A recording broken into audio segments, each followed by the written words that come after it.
Hey everyone, today we're coming at you with a quick video on how to repair your waterproofs if you get a hole in them, a rip, a tear or any sort of damage.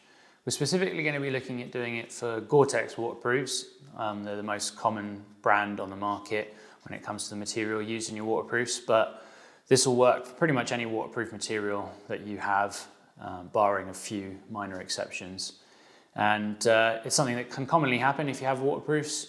You could easily get a hole or a puncture, or a rip or a tear catching them on something, and it's not ideal to have a hole. So what you want to do is patch that hole up. In this case, we've got a perfect live example because a little while ago when we were out, Meg's managed to puncture a hole in a pair of her lightweight waterproof trousers with some part of an ice axe, I believe. These things happen. It's just one of the hazards of using sharp instruments to climb up pointy hills. What we're going to do is repair this hole that we've got. So it's a reasonably small hole in this instance, but you definitely don't want to leave it open because it will allow water ingress, and also what can happen is it can spread with time. So when you want to repair a hole in your waterproofs, there's one main thing you're going to need, which is some sort of patching material. Now, if you're in a hurry and you're out on the fly, you can use a piece of duct tape. It doesn't last very long, particularly if you're going to wash your waterproofs, but it does work to cover up a hole and it will stick and adhere to most waterproof materials.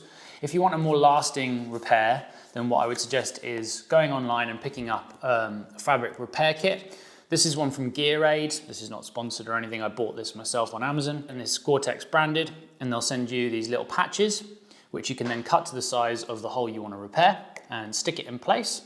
And that's how you fix it and give it a long-term repair that will hopefully last many washes and extend the life of your otherwise, damaged product, which is pretty cool. The GearAid ones, I've used quite a few of their repair items on different kinds of materials, and they're very good quality, so I can recommend them. There are lots of other ones out there, branded and unbranded, so just go for whatever you feel best.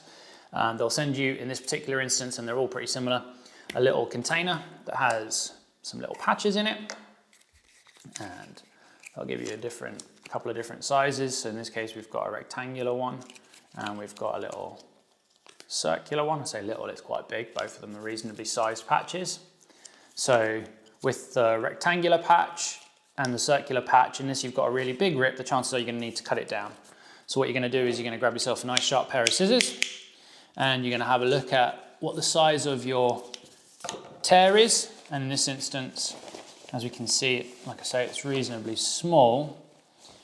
We're going to want to have a bit of an overlap all around the hole in question. So I'm going to take our rectangular patch here, and I'm going to say, okay, we want to overlap it a decent bit. So if we sort of cut a little bit of a chunk, maybe about a third of this patch, so we can see, okay, that's a pretty big overlap. So we could probably go again in half-ish here, but we want to leave a decent amount of overlap, so we'll just trim a little bit off, maybe. It's quite a big patch otherwise. Okay, and we're looking at the size there. Now you can see there's the hole.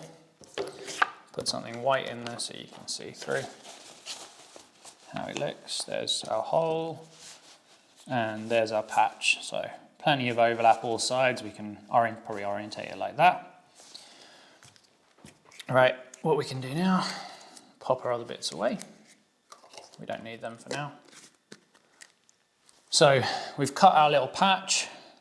We've got rid of the other patches and our scissors. We don't need them anymore. Nice and straightforward. You've got an adhesive backing on the patch itself. And I mean, this is not complicated stuff, but always good to know. He says it's not complicated stuff, and now he can't peel the patch off himself. Right, there we go. Good. And now what we're going to do is we're going to make sure the fabric is reasonably taut, and we're going to place the patch directly over the hole we want to repair, and we're going to firmly push it in place, and we're going to smooth our fingers down over it. I'm going to move this bit of paper in this instance out. If you've got a big hole actually, and you're going to be pushing the sticky pad directly down, and it might adhere to another part, it's quite handy actually to put something like a piece of paper or something that's going to protect this sticky pad from not sticking onto another part of your waterproof trousers and you realise, oh, you've stuck it to it. Okay. So you can see there's a slightly messy end to the sticker itself, but that's fine.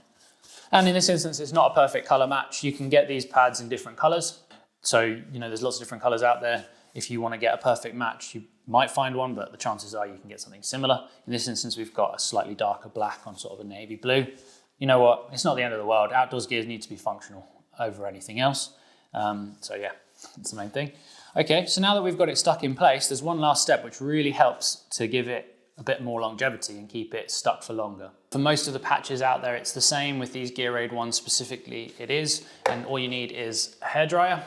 So you're gonna take your hairdryer, you're gonna turn it onto a warm heat, and you're gonna turn it on. It's gonna be nice and loud. What we're gonna do is we're gonna give it a bit of heat over the patch directly, and then we're gonna smooth the patch down as well.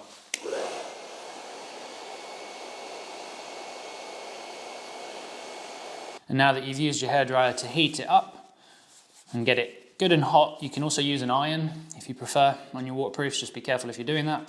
And then what you're going to do is you're going to rub down all around it and just smooth it into place. And that is it. Now we have a repair to our waterproof trousers. Where we had a hole before, we do not. We have a patch that's in place, and it's going to provide a really nice long-term fix.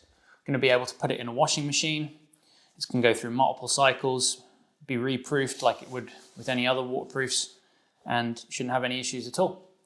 And that's it. That's how you repair your waterproofs when you get a hole or a rip or a tear in them. Straightforward and simple. Hopefully you guys find it helpful. If you did, then check out some of our other videos on our channel. As always, we appreciate it if you like the video. If you want to subscribe and you enjoy our content, that's great too. And you can check us out on Instagram @OutdoorIntrigue. Thanks very much for watching. Take care, guys.